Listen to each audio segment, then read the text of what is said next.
We are live. Welcome, ladies and gentlemen, to PeakFlow Power Hour number 32, where we answer all your high-ticket dropshipping questions and business questions, personal development, self-improvement, anything that you want to know to become a top 1% person. So with that being said, hope you guys are having an amazing Friday. This week has been just cloudy and cold where I'm at. And yeah, no sun. It's kind of a little disappointing. What about you over there? Eating some chips? Something like that.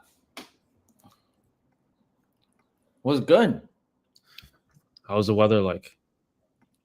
It's so cold in New York today. It's been super cold the past few days. Yeah, it's it's May. It's almost June. It's literally freezing. I love it. I kind of like this weather. This is my favorite weather. My favorite weather is when it's not super hot and when it's just hoodie weather. This is like, what's it called? During like that Halloween time in October when leaves are falling. It's like that like cold, 60s sweater weather. And there's a song called Sweater Weather. I think there's actually a song called Sweater Weather. I have to check it out.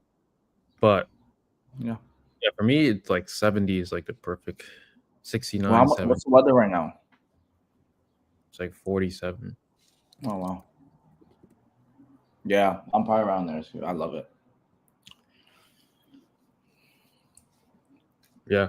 In terms of business, how is this in terms of this week? We had a ton of client wins from our coaching program.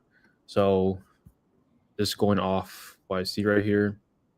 Our Hana made a $10,000 sale. Person mailed her a check. Marcus, 9K one day. Gary, 8K in 2 days. Barry, 8K in 2 days. I think myself, I don't know, something like 25 in 3 days. Jordan, 54K in 1 day. Jackie Chan, 8K in 7 days. Gary, 9K in 1 day. Justin, 16K in 1 day. This is all results from this week entire coaching program. Everyone is winning. Everyone is making sales, and you should be too if you're watching this.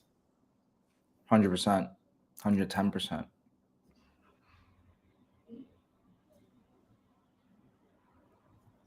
Yeah, in terms of what's going on with our stores and everything is going well.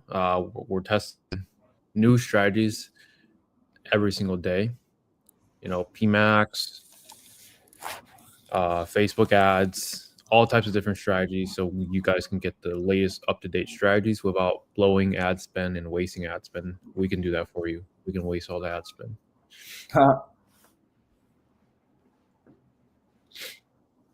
Yeah, dudes, bring some comments or questions. Did anyone join in yet? Someone said, "What's up, Trevor? What's up?"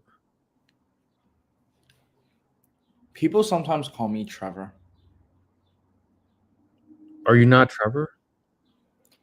What is the best way to upload products into Shopify from the supplier? I've actually been trying to figure out a way to use AI to help product uploading. Oh, it's such a pain, it's such a drag. But the best way is the manual way. You just have to know how to like optimize the keywords with the titles, with descriptions, know how to write. That's the best way, like manual.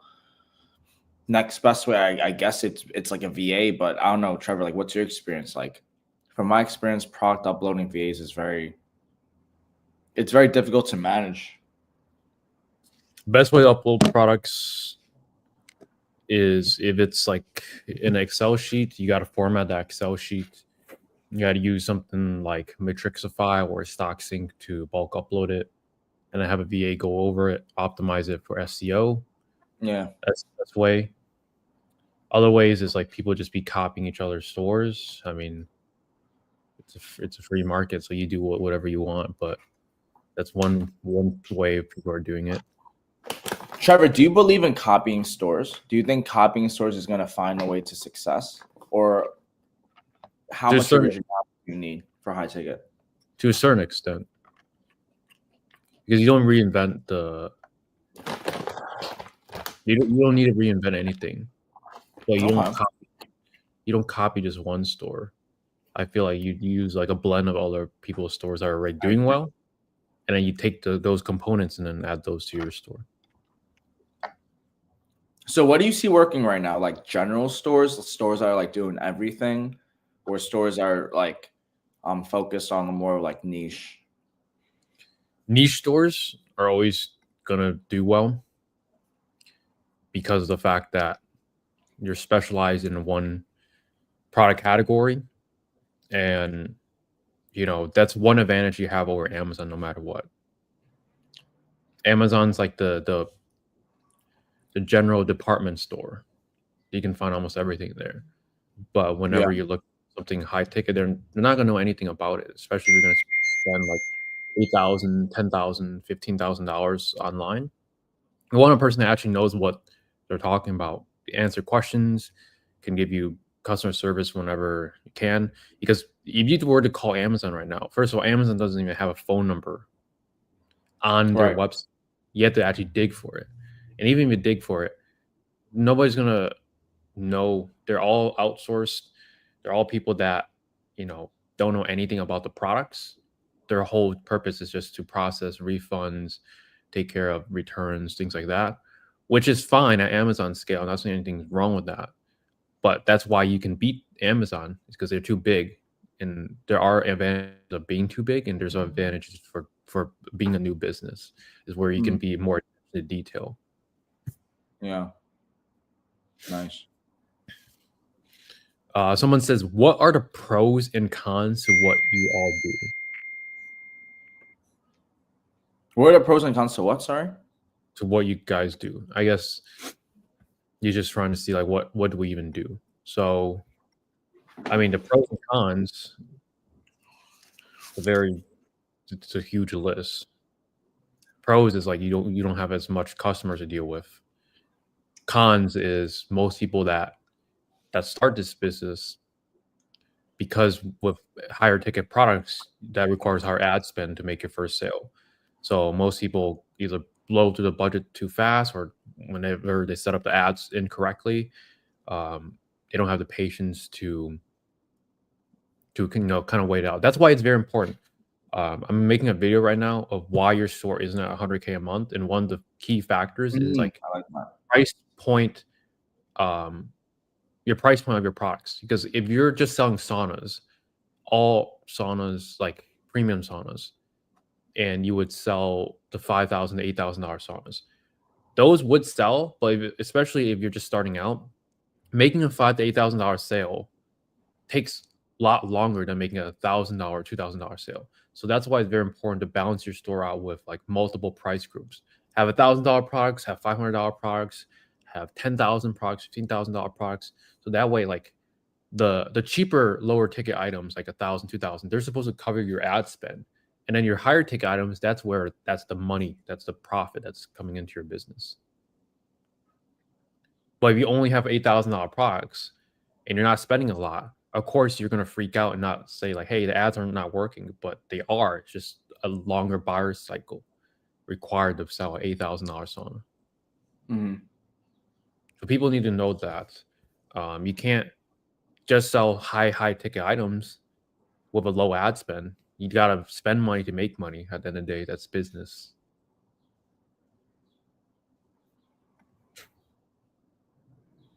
Let's be honest, your guys' stores are copies of other stores. And your store is a copy of our stores. Everyone's just copying each other. Well, there's a saying that the good marketers copy, great marketers steal, right? So there's always going to be that. We always use everything as inspiration, but like Trevor said before, You want to take inspiration from everything that's working and then kind of bundle it on your own. I think it's completely normal that like everyone, you know, has an eye to know what to look for. Yeah. Yeah, copy it. I mean, you can copy our stores. It's not like you're gonna copy our sales. That's something like you will learn really quickly. Because we have clients that are doing really well, and they'd be telling us like this person just copied their store, but within 6 months, their store is gone because just copying a store isn't all that it takes to make the same amount of sales. It's You know how copy to the run. front. You copy the front end, but you don't know what's going on in the back end. The back end is where you make money. The stuff that you cannot see. Joanna sipping at that haterade. Oh, y'all are funny. Funny. Hi guys, I want to create an LLC. What's the best service I should go with? By the way, I'm from Morocco. We use Doula, or we recommend Doula. We don't create LLCs. We don't need to create LLCs anymore because we haven't launched a new store. We just keep growing our current stores. But Doula has been great. They answer people's questions. You can book calls with them. You can use Doula, LegalZoom. There's a lot of them out there. But Doula.com/PeakFlow. Doula.com/PeakFlow. Yeah. Doula.com/PeakFlow. Perfect. In terms of back end, what should be the main things we should be focusing on once the front end is taken care of? Negotiations with suppliers, etc. What should be the main things? In terms of back end, automations and emails. Yeah, I mean, those are two very important things to remove yourself from the business. In terms of back end, lots of things to focus on. There's like almost endless things you can do, like Google Ads. One thing that you guys should do is like track orders from a customer placing an order to getting it delivered. That process of like tracking is very important to make sure I can't say it. Customers are satisfied completely, and this is how you like can make sure that you don't have any chargebacks within your business. Is making sure that you're tracking your orders from being placed to being delivered and getting those reviews in, so that way you can cycle in more customers. So sales process, automations, emails, new suppliers, negotiating better margins, running the ads, more marketing channels, optimizing your site, adding offers, uploading new suppliers, fixing your catalog, updating inventory, new email campaigns, endless things to do. Endless. Yeah. Ben says with Trevor's ad strategy, testing every product within a brand, are the search terms used to find the best sellers? What product people are looking for every day? The search terms are like what your ads are showing up for. And if you can see like a search term converts into a sale, then that means that is what someone typed into Google that led into a purchase. So what you can do with that search term is that it generates you revenue. So what can you do? You can try to spend more money on that search term.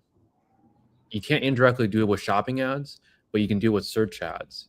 You could also try to rank for that keyword on SEO. But the more data, the more ad spend, the more time that passes by, you're going to find a bunch of these money keywords that you want to put like more budget towards, reinvest, take up all the search engine results for that keyword, because that every time someone searches that, you have a very high chance of making money. So why not just show up more when someone searches that?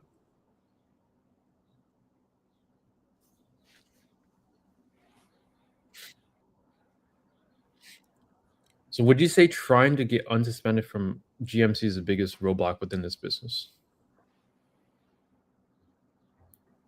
It can be. Not really. I don't know. I recently just went through like the GMC stuff again. I don't know. God willing, we got a lot of them approved, bro. So like, I don't know. I personally just feel like if you're not able to get your Google Merchant Center, you have to really be more thorough, like nitpicking every little detail. But to say that's the biggest roadblock, no, that's like it's like the starting point. You know, if you think a Google Merchant Center is hard, like you're not made for business. Like imagine back then, like I'll tell you what's hard. All right, spending $250,000 of your savings, your life savings, onto rent, onto staff, onto inventory, to put yourself up on like maybe like a deli on the block or something, and then hoping like that foot traffic's gonna come and make up for all of the bills. Like that is called a roadblock. You know, the biggest roadblock for high ticket drop shipping, in my opinion, is knowing how to run the business model and then knowing how to run it profitably and then turning it into like a sellable like exit strategy. It's like just knowing what to do and just building it up with, you know, like GMC is just one fork in the road, but like I think it's very doable and you could bypass it one way or the other if you want it bad enough. You're going like I was talking to this one guy. He was in doing GMC for 2 years. He did for 2 years, dude. Can you believe that? He was going back and forth. Yeah, he was in like another program. I'm not gonna say whose, but he was doing it for like 2 years, and then he like finally got a store running. The moral of the story is keep going. And if you have that mindset, like GMC would not be the biggest roadblock in the business. That's why I would disagree. 2 years is crazy. Yeah, no, he earned that one. If I'm not mistaken, I heard low ticket dropper cost GMC to be more strict. All the scammers, which are definitely more on the low ticket dropshipping side. Have low ticket dropshippers been doing that? Yeah. The guy, I'm not calling out the person, the guy that bought my old store, that was a low ticket dropshipping store on Google Ads, bought it because it was approved with GMC, used it to scam by selling fake Dyson years ago, and now a month ago he joined our program. It comes full circle. The e-com space is so small and so big at the same time. It's like everyone knows each other. But you know, That's crazy. That's crazy. I'm just honest. Sorry if it comes off as haterade. Appreciate these young boys for giving their time. I try to join every week. Thanks. Thank you, Joanna. Watching. Thanks for your support. You do coachings? Yes, we do. You want to apply for coaching? Go to ecomhighticket.com. ecomhighticket.com. What is a typical Google Ads budget for the first month running ads? 300? 600? A typical budget would be about $1,000, which is $30 a day. Now you can spend less, you can spend more, but I'd say that's a healthy budget. Healthy budget.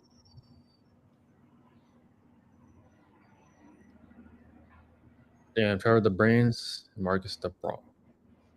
Love Trevor share his ads knowledge. Appreciate you.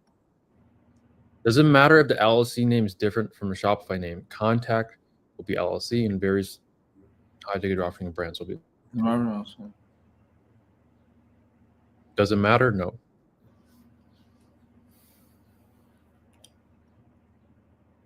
What are some niches to avoid?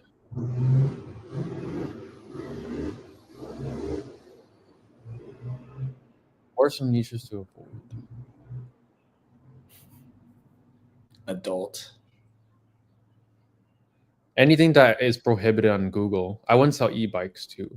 I was gonna ask that. Yo, e-bikes is mass strict now, right? E-bikes are really hard to get approved for on Google Merchant Center. Adult products, yes, you obviously cannot sell those. Firearms, guns, anything that can like hurt someone, you cannot sell on Google. Medical? In terms of like, niches that we don't like, we try to tell people not to do like the health and recovery niche. Everyone else is doing. But besides that, it's open market.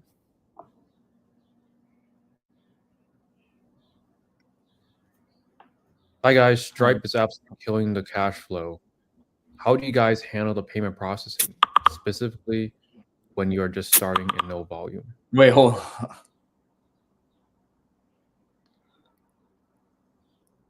So they're holding your payments? I feel like I heard this 2 months ago. Oh, I remember. Trevor, you have good memory. Is this the one with the supplier that ran off with your money? Yeah. Bro. I remember. So what happened? How do you guys handle the payment processing? Well, we're quite frankly a little lucky. We use Shopify payments. But why are they holding your payments?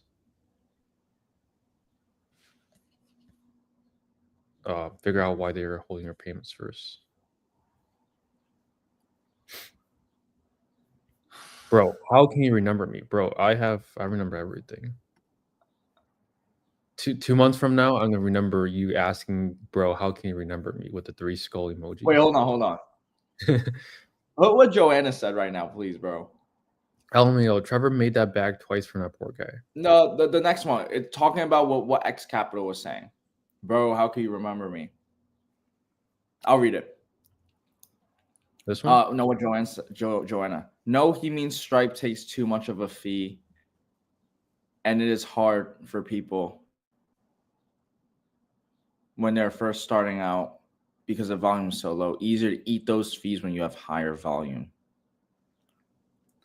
The contradicting or the miscommunication that I feel right now is like you kind of worry about like that 3% when you do make volume, but then you're saying you don't have volume. So like what fees if the volume is low, like zero, like the math just doesn't make sense. If they have low volume, there's not much Stripe fees.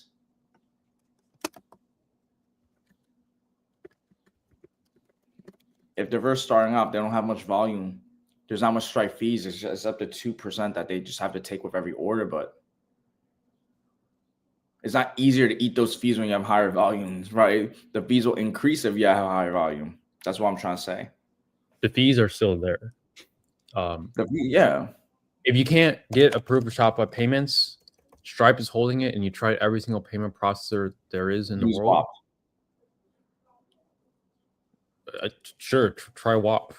Try WAP. I was throwing out there. You can try WooCommerce because they don't charge an extra percentage for a third-party payment gateway, but you do just need to move from Shopify to WooCommerce. Otherwise, the Shopify plan, the middle plan, that's like $99 or like $79 a month, that only charges 1% extra. So it would be 3.9 plus 30 cents instead of 4.9 plus 30 cents. 4.9 is crazy. 2.9 is crazy. Why can't it just be 1% or something? No, it's crazy. We gotta start payment processor company. Charge everyone 1%. Take all the business away from the big corps. Payment processing has the leanest profit margin. I think it's like 48% at scale. Or some crazy shit like that. How do you lose money as a payment processor company? Is it just because of chargebacks? Probably. Chargebacks. It has to be because that's why if you have a lot of high ticket orders, you're considered like high risk or something. They do that with low ticket dropshipping. I don't know. So Ben says, when adjusting your bidding, do you set a max bid for a certain price group? For example, you wouldn't bid more than $5. Yeah, that's how you do your bid adjustments, is by price group. You can segment it down by item ID, which is like the SKU level, but it's not necessary most of the time until you have a lot of ad spend, a lot of data to back it up. I've asked you both this, but would it be possible for GMC to possibly approve a store that has a couple demo products and a bunch of empty collections? It's definitely possible, but I will not have the empty collections. Or demo products. So. Yeah. I wouldn't be trying to worry about merchant center if I didn't have any suppliers. As like approve or disapprove, you get any suppliers. Worry about you should still work on suppliers while you're working on GMC. Yeah. Marcus. Marcus. Yeah. Yeah. That's my Hungarian twin. When it comes to suppliers who sell their own products, I know we can compete in many ways, but you guys just avoid these brands and find other brands. In the beginning, I would, if you have more options. It's definitely, you can compete with them, but it's no joke, it's definitely going to be harder. Yeah. Because the brand itself, they're going to have cheaper clicks because they're just ranking for their own products. Cold traffic. I have to use cold traffic. A lot of times the branded clicks are very expensive and you kind of have to rely on cold traffic. So cold traffic is like the high campaign. And speaking of high campaign, my high campaigns, crazy now. They're reaching like 60% search impression share. If you guys know anything about ads, that's really high. That's really high. So over time, that's going to keep creeping up. Whenever I search like a generic word, I'm like towards the top, which is crazy. On 60%? Yeah, like a generic keyword related to my product. What's the CPCs like for that? Around $1.30. $1.30 for generic word? Is that not high as fuck? But they do convert because I've been sculpting. I've been sculpting since the beginning of the year. Oh, you just say sculpting. Yeah, I probably sculpt like $1,000 worth of ad spend. How often do you sculpt your keywords? Right now, I'm doing it every day because I'm aggressively scaling the high campaign. Interesting. I would do it at least once a week. And then when you segment them, or when you're doing negative keywords, you're removing it from the campaign, right? I have it by ad groups too. Like I have certain like product categories by ad groups, so that way, for example, if I'm selling living room furniture and I have one ad group that sells tables, one ad group that sells chairs, if the chair keyword shows up in the table ad group, I would remove that because that's not relevant to the selling. So I use ad group segmentation, and then I remove keywords based on like, hey, does it match the product I'm selling? Wow. The segmentation is crazy. I think you can do pretty well with like automated bidding in high campaign, but this just proves to me that you can just do manual CPC and high campaign and just do keyword sculpting. I think it's better because you can know exactly the bids, the keywords you're showing up for.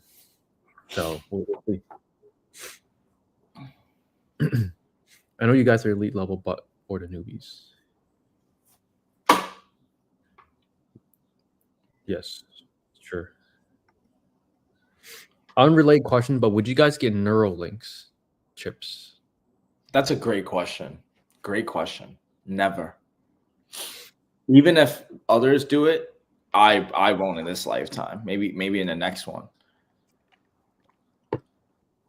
By the time they're effective, I don't think they would even be worth it. Bro, they could be mass market in 20 years. 20 years would be like It'd be like an iPhone. 42. You put some shit here, doop, gives you electric wave, boop, you're connected, and everyone else is doing it. So, are you gonna be part of the sheep, like the herd, or not? I want to see reviews on it. That's the thing. Yeah, Trevor's thinking like, I don't know, bro, but like you're gonna get hyper intelligence. Like we're gonna be fucking. No. I'm saying I just want to see reviews of like people long term. I wouldn't get it at all. Would you get it, Trevor? You would consider it. Be honest. I'm smart enough not to get it. Wow, bro. But imagine how to manage. Imagine you could have a computer dashboard though in like your head or some shit, and you could just do math. That just sounds mad gay, to be honest. Let's go. Let's keep going. There's a lot of questions. Let's go. No, he means people starting out with low cash. Those fees makes it harder when there's less money to spend on ads next month.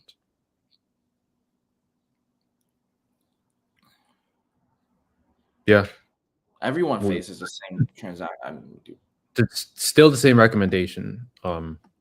See if you can get in with all the payment processors, figure out why Stripe is limiting your cash flow, holding your money. If you can't do any of that, then move to WooCommerce, connect your own payment gateway, save on the fees. You will have the cheapest fees. And look at your banking. See if you have like if your bank has like payment processing solutions. Some of them have it as well. Look up high-risk payment processors on Twitter. There's lots of companies out there that have their own payment processing company. Either way, you can definitely get in with one. Of course, the percentage still applies in higher volume and the amount of money is higher. It's hard to deal with all those fees when broke starting out.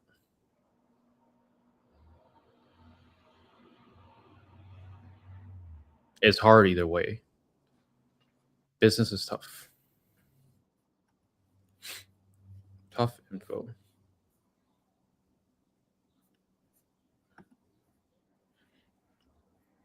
So basically they hold about 75%. That's if they don't suspend the account. I found a big issue with them. Every time they say my business is high risk, and that's why I'm still struggling with. I've never had them hold 75% from me, bro. 75% is crazy. Why would they even hold 75% though? They at that point you just ban the account. Usually it's like 25% reserve, 45 MAC, like right below 50, and then just ban it. No, 75% is ridiculous. Why give the 20? Bro, you hold 75, you take 3% for the processing. That's literally just killing up, like bleeding a business. Every time you make a sale, you lose money. That's ridiculous. I would just say submit the documents, like, and get the fuck out. I would just not make sales at that point, holding all that money. I mean, is the 75% like by a certain date, or is it like indefinite? Because if it's indefinite, like, that's stupid. But many times they just ask you to submit tracking info to verify stuff. Yeah, we all hate Stripe. Stripe is gay too.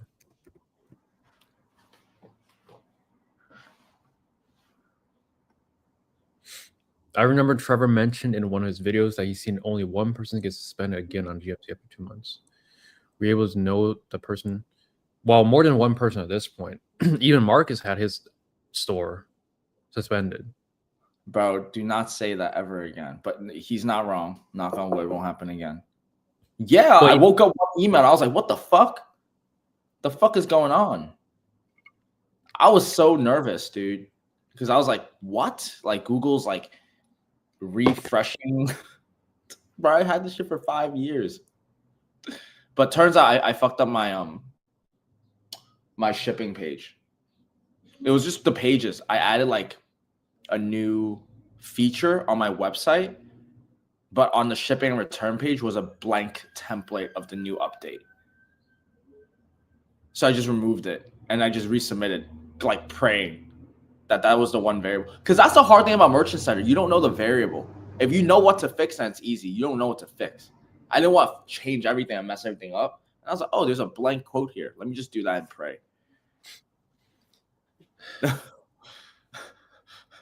Google Merchant Center do be gay like that too. They just tell us the problem, let's fix it, let's do business. And like for the people that are scamming on Google Merchant Center, I'm sure there are intelligent people working at Google. Find a way to ban them for life or something. Because all these scammers using Google Merchant Center, buying accounts and stuff, they ruin it for us, the legitimate people. Yeah. It's stupid. But yeah, you can still get suspended. The main thing is just always make sure whenever you're making any changes to your policies, your website, that's always compliant. Yeah, it's the policies that's really like important. It's just all policy pages that they care about. I would say generally once you're approved for and running ads for 2-3 months, chances are way lower. But I wouldn't be too worried. Like you should be able to sleep good at night. Right. That's why it's very important. Run ads, get profits coming in, reinvest into SEO ASAP. That's something that I wish I did earlier. So that way you don't have to rely so much on ads. You should still run ads because your ads help with SEO, but invest in SEO. Yo, Trevor, do you think SEO helps with the ads? Like, obviously it does help, but to what extent? Like, does it like super bootstrap? Is like a super steroid? Is it like it would just help because you're doing optimizations? How, like, to what extent does SEO correlate with like paid ads? The percentage is hard to tell because nobody really knows, but it definitely helps. And I would say, if I were to guess, it might help like 20-25%. Yeah, bro, that's really good. It's like it's just extra boost for your paid ads campaigns. Like, that's really good. And you have to optimize everything anyway to SEO, so it's just gonna get the word that you want to be appeared for, just higher chance for the higher intent word.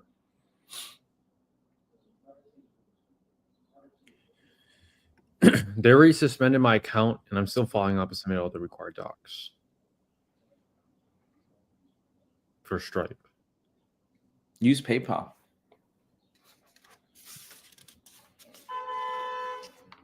That's even worse than Stripe.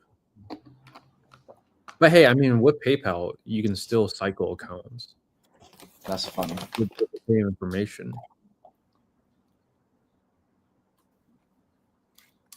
Can you tell me the name of the SEO agency this time? Here's the link to book a call.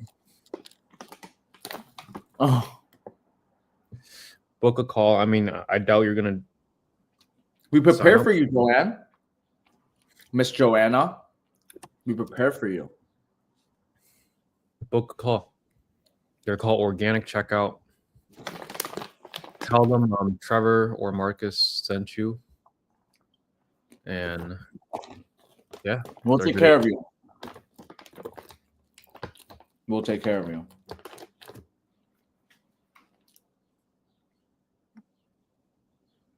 Give me a product in like sports or fitness niche. Low competition, wink, wink. No problem.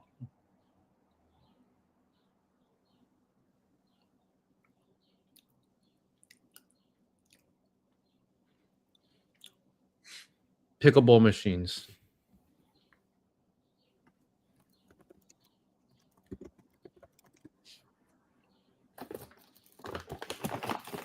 Trevor, like, would you play pickleball?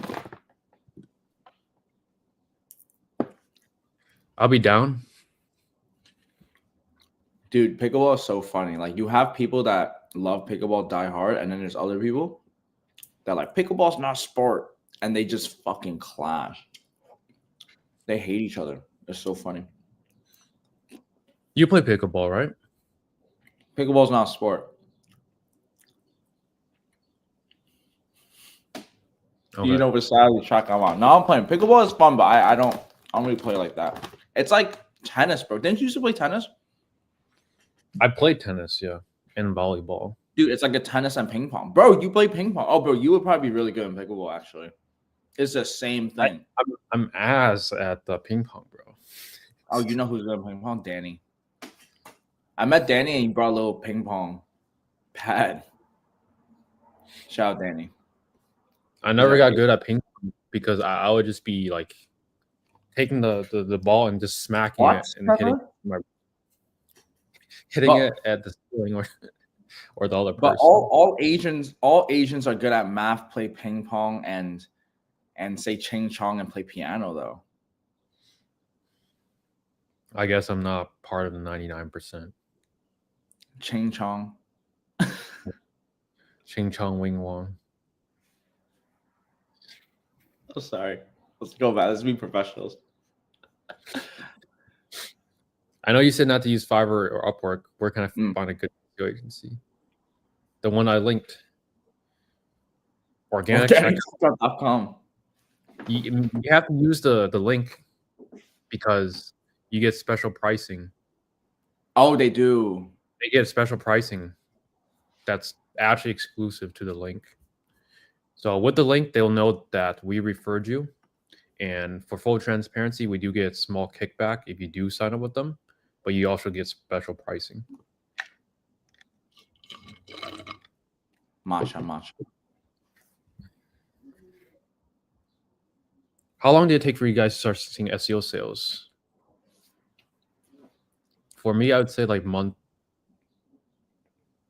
I mean, SEO sales without the agency, I made a couple just free. I mean, just luck, but consistently, probably month 3, month 2, month 3. Yeah. I'm on month 4 or 5. And the organic sales from the SEO covers the agency costs. So if you're going to invest, make sure you invest for long term. You're not going to invest for 2 months and then just give up. That's just be wasting money. And you guys should be grateful like we found this agency because I burned so much money on SEO. And yeah, sorry to call out Trigby, but like, oh shit, Trigby was not good. He has too much clients now. His service is unprofessional, and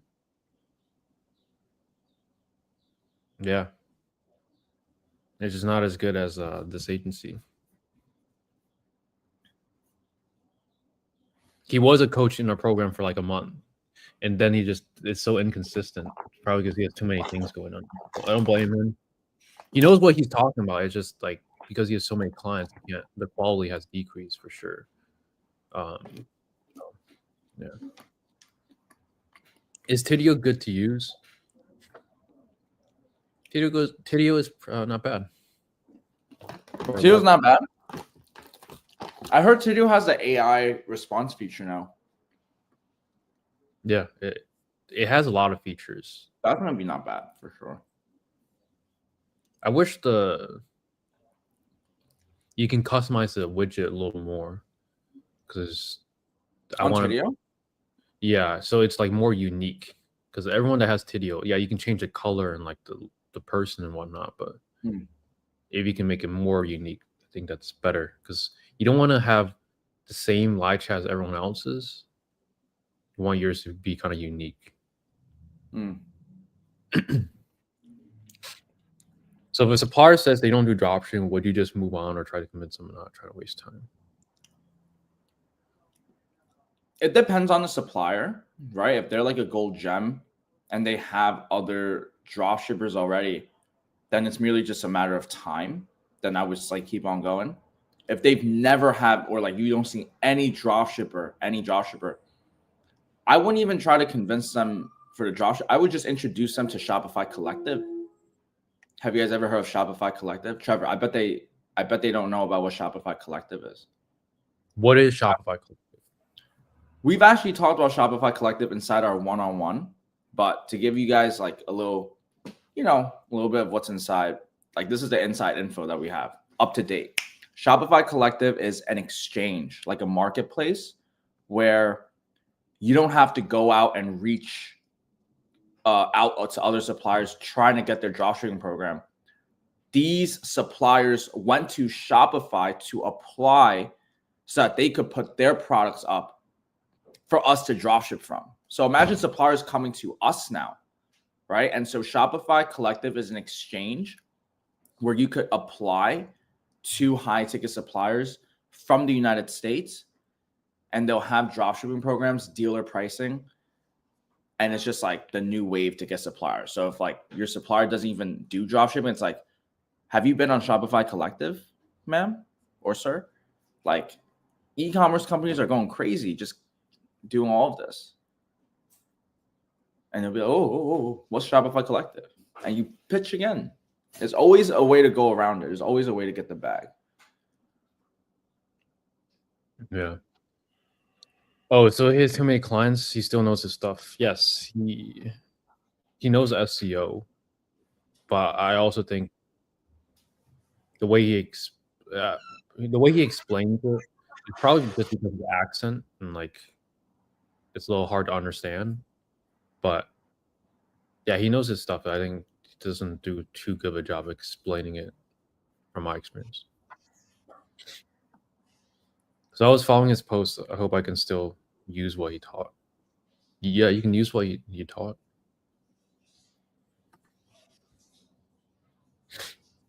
What is Shopify Collective? Marcus just answered that. Do you pay them monthly or one-time payment? Monthly. But you shouldn't expect like immediate, oh, I just put 1 month in. Like organic SEO is like a long-term.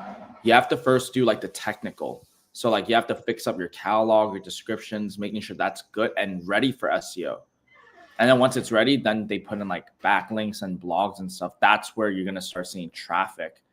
But again, you know, traffic just doesn't convert all the time. Like, but you're pretty much being put on the same like board as if you were paying them the click anyway. You're just getting more of those same clicks now for free. So in the long run, it always like, in my opinion, pays itself. It pays itself. Yeah. You start with agency. Once you have enough profit to invest every single month, you invest. Basically, whenever you invest, you don't cut back. Like you should. That should be the very last expense that you ever cut off. And you should reach a point where it ROIs for itself or makes more profit than the agency costs. And then you should be raising how much you spend with the agency, not because like you're not trying to make money. It's because you want to grow the company faster. So putting in more links, more blog posts that will only expedite more revenue into your business.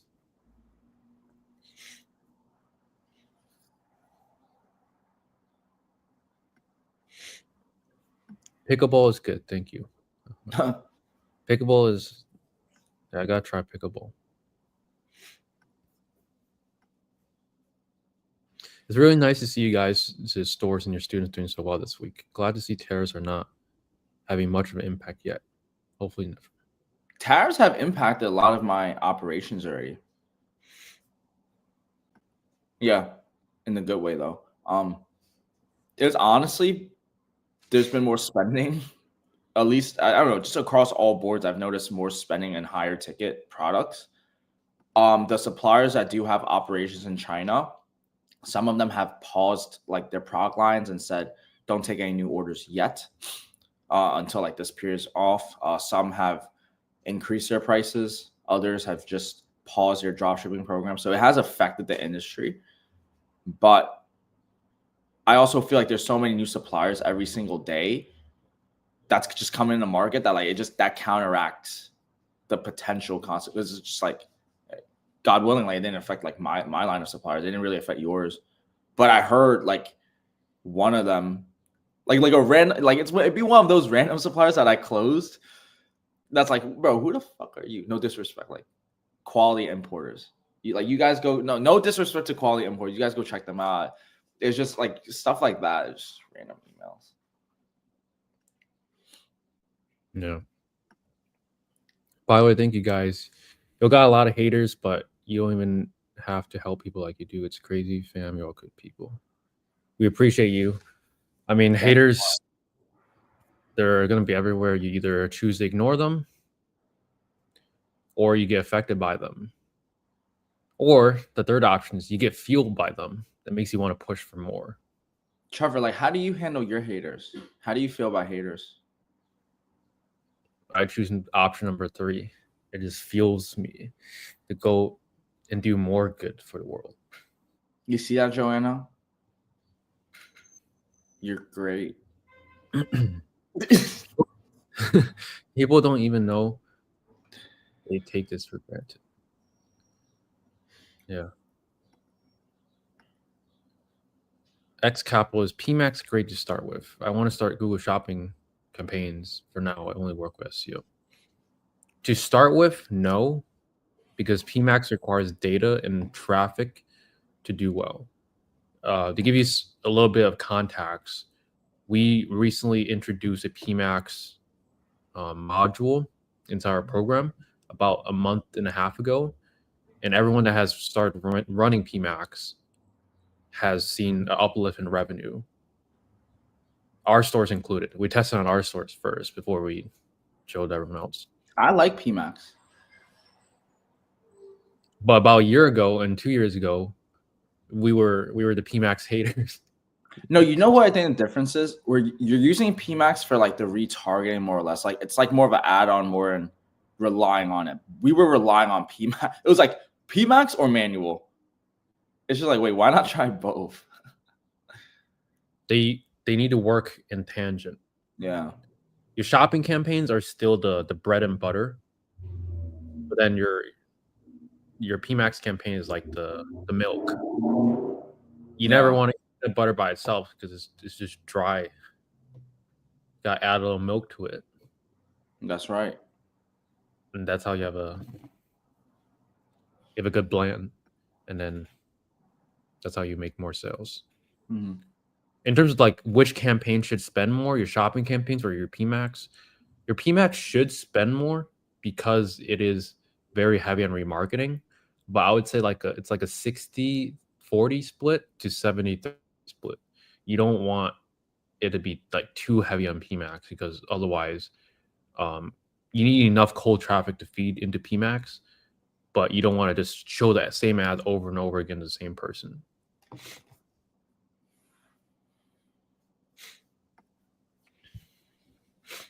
Is it really that easy for a new supplier to just enter these high-ticket niches? Isn't it really hard to just sign up a new brand? Shopify Collective? I think she's referring to like a brand coming out with high-ticket products as a new supplier. Do you think like the manufacturing process is it hard to become manufacturer, or is it? I feel like it is fairly easy because everything's on Alibaba, but to get it to the US, be established, that's really hard.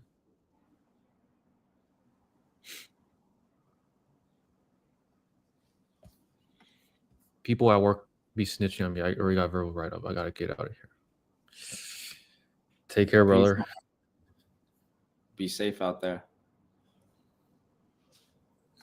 Well, this lady was cool with me and she snitched on me. What a Karen. Oh my God, Karen alert.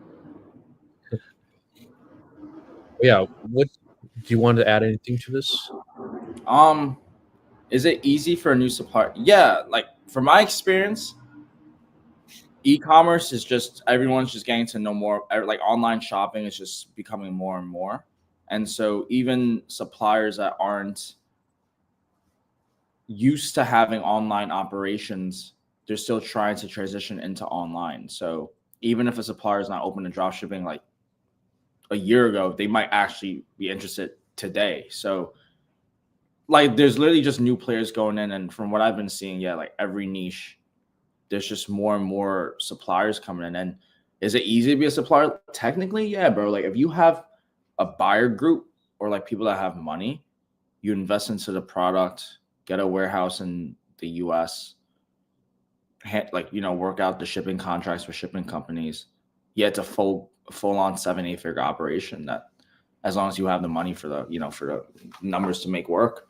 That's how they're doing it. They just buy it cheaper from the China factories or somewhere, might import it through Europe. So to say it's like made in France. That's just how the world works.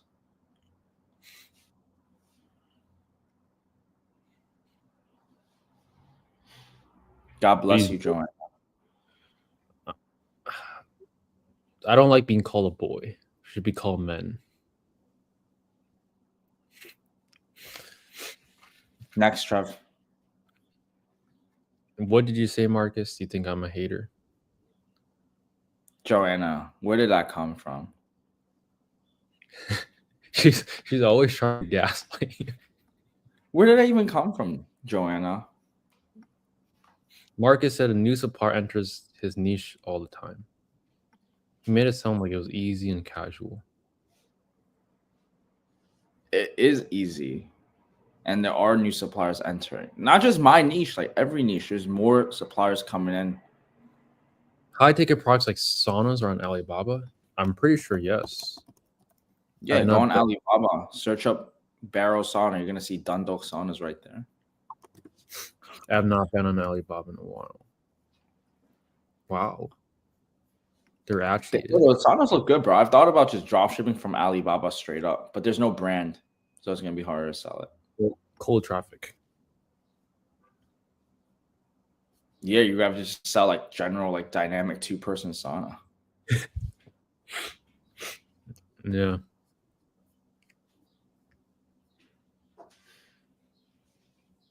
But you really don't know. Like you really don't know where it's coming from and all that stuff.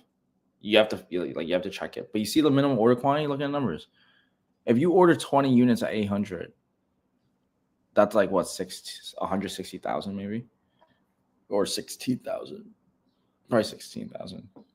So basically, like if you were to order one unit $1,000, you could probably sell this for around 3K, 3 to 4K. Let's go 2%. Yeah, but don't negate like the shipping, logistics, the operation, all of that money. To be honest, 366 for shipping isn't even that bad. Well, we're not. This is shipping from China, though. I'm saying like if you're a supplier, they have to buy it in bulk and build a warehouse and do all of that. Yeah. But I'm surprised this number is not even that high. So there's 1,300 to get the full thing. I mean, to get one, basically, like $1,500. Sell for 3 to 4K. Obviously the transit time is long. It's like a month minimum. Yeah. Yeah, you would bid on generic keywords. So if something costs $1,000 and $300 to ship, to actually manufacture this, I'm guessing it's probably like $400 or even less, which is it's crazy the markup on this. For example, if something costs $400 for a manufacturer to make, customer pays $4,000. That's a 10x markup. Yeah, but it goes through so many people. Yeah, you have to ship it once to the dealer, and then you have to ship it once to the customer. Don't forget the transaction fees. The 2%. The Stripe. Yeah. Wow, these tubs, they're like, these would normally cost $3,000-$4,000. These are the acrylic tubs, right? Cold plunges. They cost $395, so probably to make it probably costs like half of that. Damn, bro, cold plunge tubs sell for like $1,800, I think.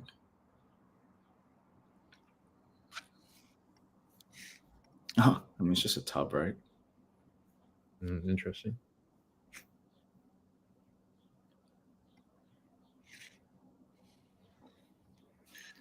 Can we close supplier with just mail?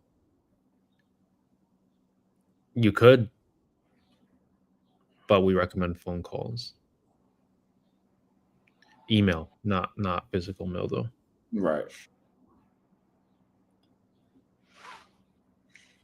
Do you marketing yourself or have an agency for that? Do you use Klaviyo? How often send out emails? Yeah, we use Klaviyo. we send out emails like during the holidays. We do ourselves. Can you target Google Ads based on specific demographics, like for example, age? Yeah, you can. You can adjust your bids based on age and demographic, but you generally don't want to until you have data to back it up. How much can you realistically make a year once you hit medium-sized success in this space? Like saunas?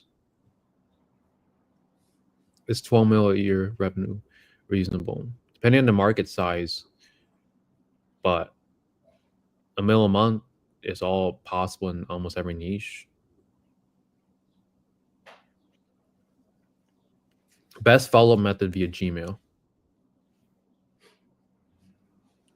Use an actual email from your domain, but follow up in 1 and 3 day increments.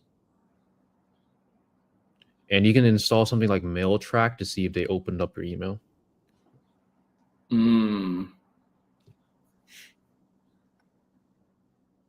How do you guys use email marketing data you collect? Agent for your Google Ads or other ads?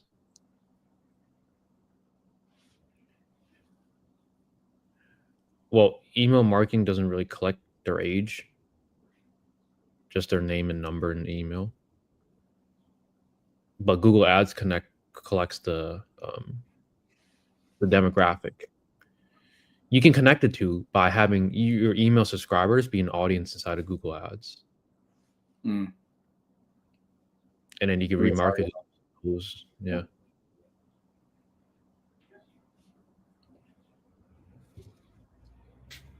Nice. Wow. Another session with that. Another session just like that. Hope you guys took away value from this. But if you guys want to work with us directly to build your own high-ticket e-commerce business to 10K a month profit in 24 weeks or 6 months, guaranteed, then go to ecomhighticket.com, apply, see if we're a good fit to work together. If there's any other questions, Happy Friday, guys. Thank you all so much for your time, and we'll see you guys next week. All right. It was a great stream. Catch you guys next week. Peace.